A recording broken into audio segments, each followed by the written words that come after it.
স্বামী বিবেকানন্দের জন্মজয়ন্তী আজ জাতীয় যুব দিবস হিসাবে উদযাপন করা হয় আগরতলা চিলড্রেন পার্ক বিবেক উদ্যানে। স্বামীজির মূর্তিতে পুষ্প নিবেদন করেন আগরতলা পৌর নিগমের মেয়র তথা বিধায়ক দীপক মজুমদার, রামকৃষ্ণ মঠ মিশনের অধ্যক্ষ সহ অন্যান্যরা।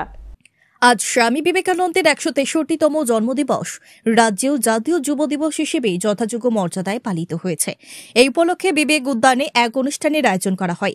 অনুষ্ঠানে প্রধান অতিথি হিসেবে উপস্থিত ছিলেন মেয়র দীপক মজুমদার, মেয়র এবং আগরতলা রামকৃষ্ণ মিশনের সম্পাদক। স্বামীজির মর্মর মূর্তিতে পুষ্পার্ঘ্য অর্পণ করে শ্রদ্ধা নিবেদন করেন। অনুষ্ঠানে বক্তব্য রাখতে গিয়ে মেয়র বলেন, আমাদের দেশ যুব সমাজের দেশ। যুব সমাজকে সঠিক পথে পরিচালনা করার জন্য স্বামীজি যে বাণী দিয়ে গেছেন সেই বাণী সম্পর্কে আমাদের উদ্বুদ্ধ হতে হবে। সমাজ ও দেশ গঠনে যুব সমাজ মুখ্য ভূমিকা পালন করে চলেছে বলে এদিন তিনি উল্লেখ করেন। তো স্বামী বিবেকানন্দ সম্বন্ধে আমাদের নতুন করে বলার বা বোঝার বিষয় নেই, তবে ওনাকে অনুসরণ করার বিষয় আমাদের আছে আগামী দিনে।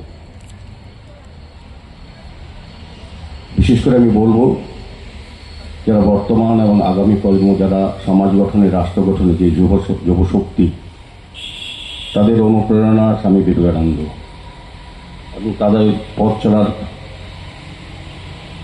ক্ষেত্রে স্বামীজির চিন্তা ভাবনা, দিশা ও ওনার বাণীকে অনুসরণ করে আমাদের যুব সমাজকে চলতে হবে।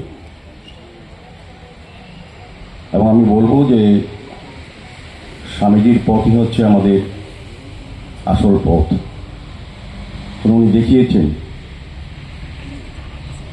যেমন একদিকে হিন্দু ধর্মের, সনাতন ধর্মকে সারা পৃথিবীর কাছে তুলে ধরেছেন, প্রচারক হিসেবে উনি যেমন সারা পৃথিবীর কাছে আমাদের ধর্মকে এটা গৌরবের জায়গা তুলে ধরেছেন, পাশাপাশি ধর্ম রক্ষার ক্ষেত্রেও তিনি কিন্তু আমাদেরকে একটা পথ দেখিয়েছেন, যে পথে আমাদেরকে চলতে হবে। সনাতন ধর্ম আজকে আমাদের অনেক ক্ষেত্রেই আমাদেরকে দুর্বল করার চেষ্টা করা হচ্ছে।